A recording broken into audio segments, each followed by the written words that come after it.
You are listening to a MetalExpressRadio.com interview. Enjoy.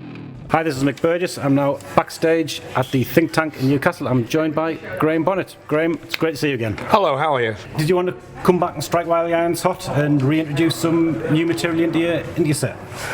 Yeah, well, I mean, that's what we're doing right now. We're going to put two new songs in the show. We've been doing two titles. One is on YouTube right now. It's called Into the Night. And the other one is a song called Rider. So those two are going in. We're gradually working the new tunes in.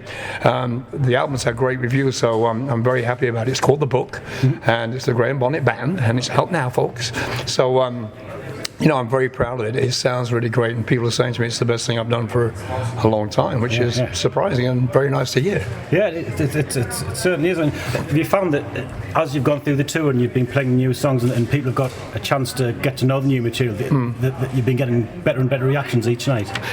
Sort of, yeah. I mean, as I said, at the moment we only play two, but people seem to know, especially the one called Into the Night, because it's a YouTube thingy, and the 360 thing where you can look at, you know, all around the set where we recorded it, where we did the movie, the video, I should say. I'm sorry, I'm struggling today. So eventually we'll kind of get more and more songs into the set. We still have to keep doing, you know, Since You've Been Gone on the Rainbow tunes, and also a bit of MSG, a bit of Alcatrazz, and you know, whatever else, you know, a bit of stuff that everybody knows from my solo career too. It must be quite tough knowing what to leave out rather than what to do, what to put in. Yeah, it depends which country and, you know, which songs they knew. I know that Night Games is a song that's known here and in Europe, but play that in America, nobody knows what the hell it is. But there's a lot to choose from, yeah, and it takes a while to actually say that would be good live, that, you know, this would work live really well, because we slightly changed the arrangements live if we can to make it more of a live thing. But yeah, it's a lot of stuff. Yeah, because you had a slight hiccup a little while ago when Mark, your drummer, hurt his shoulder. So what happened there? Well, he's had surgery on his shoulder. He's going to be out of action for a while. It seems he won't be back on the road until probably maybe another month or two, maybe not until next year. So we've got Marcelo, who came in to rehearse with us. He's been with us for this whole tour, but he only rehearsed with us for like a week or so. So he's doing a really good job, and it's tough for him because it's like, oh my God, I'm going to remember all this stuff.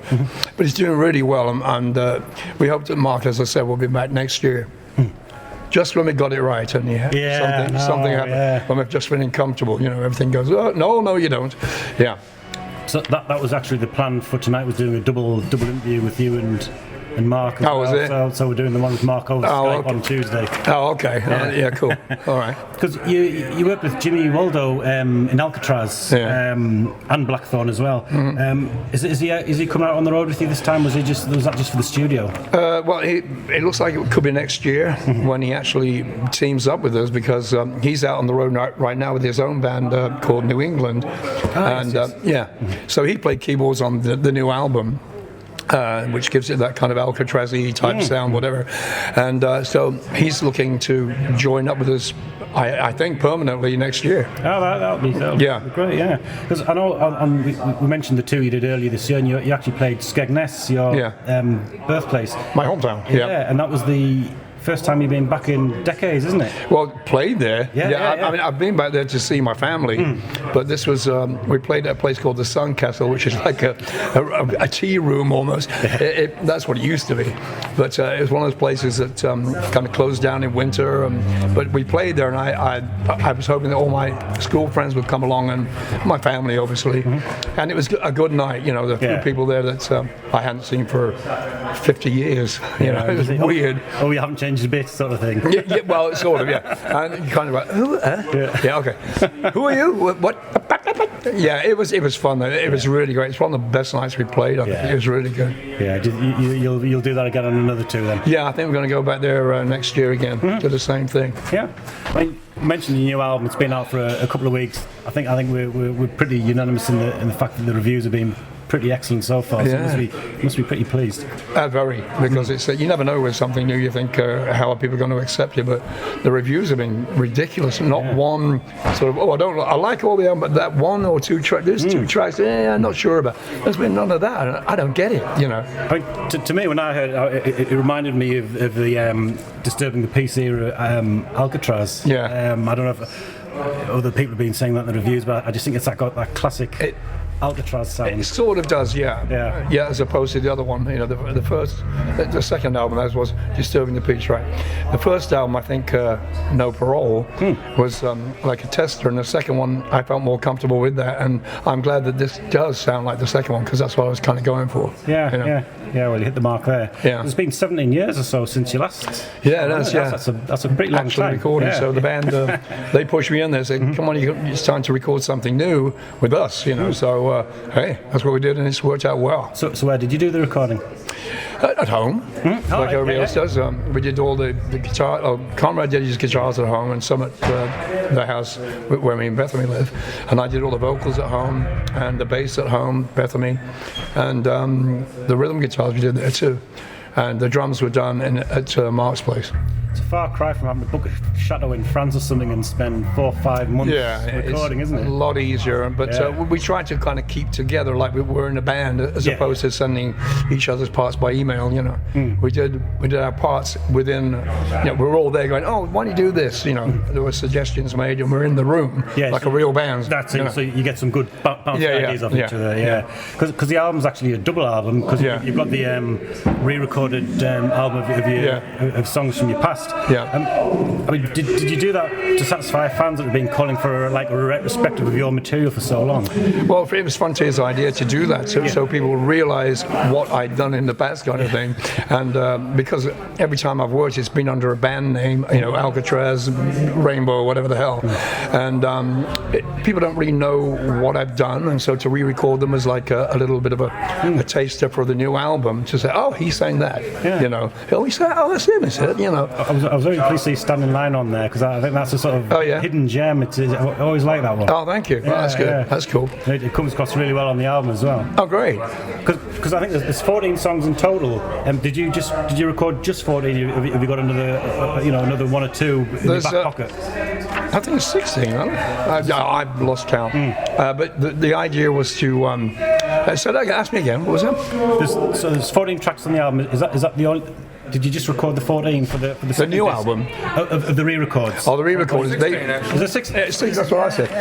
Yeah, they were suggested by the record company, and they were songs that people seemed to know the best, and so we did what they asked. I mean, I think one thing that I did particularly enjoy about the re-records, they were sung in the original key because a lot of singers drop it down a bit. Yeah, it's good, and some of them are. Yeah, I think most of them are. We did some of them down probably a semitone, if that. But most of them in the real key. You've worked, over the years with some incredible guitarists: Blackmore, Impellitteri, Steve Vai, Yngwie Michael Schenker.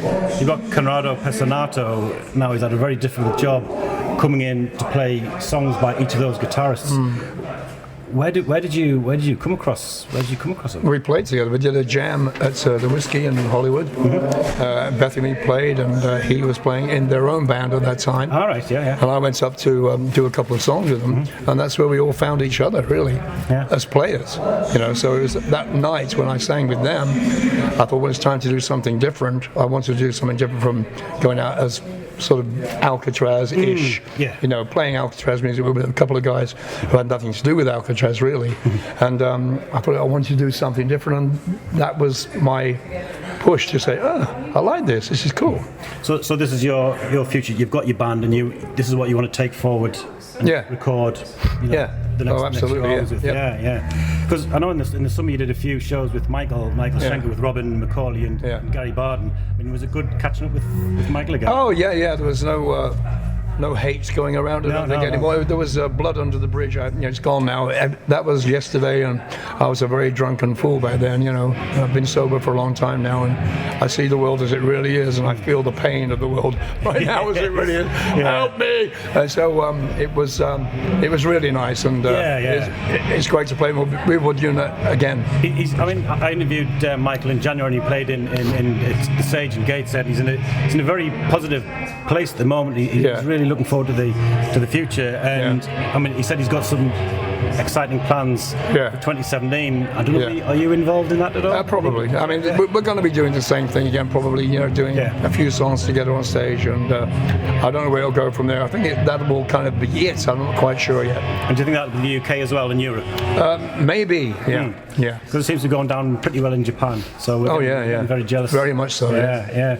And just another part of your past was Richie. Richie's just got back and did four shows in June with Ronnie Romero on vocals. What did you get a chance to see any of those shows? No, I didn't at all. I haven't been, to be honest with you. I'm not really interested. It sounds a bit dumb and horrible, but I'm not interested in what Richie's doing. I think if he wants to get Rainbow or some of Rainbow back together, he should invite some of the original players that were in the lineup I was in. I'm saying I'm the singer, but it should be somebody like Don Airy and probably Roger Glover playing bass to give the people what they sort of remember from the 80s.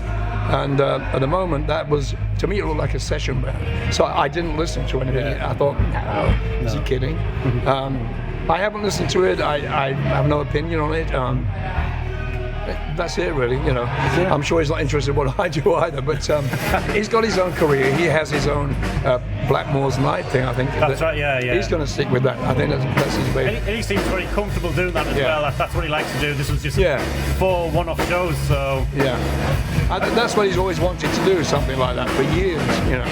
So anyway, Graham, it's been an absolute pleasure again. Thank you very much. Thanks.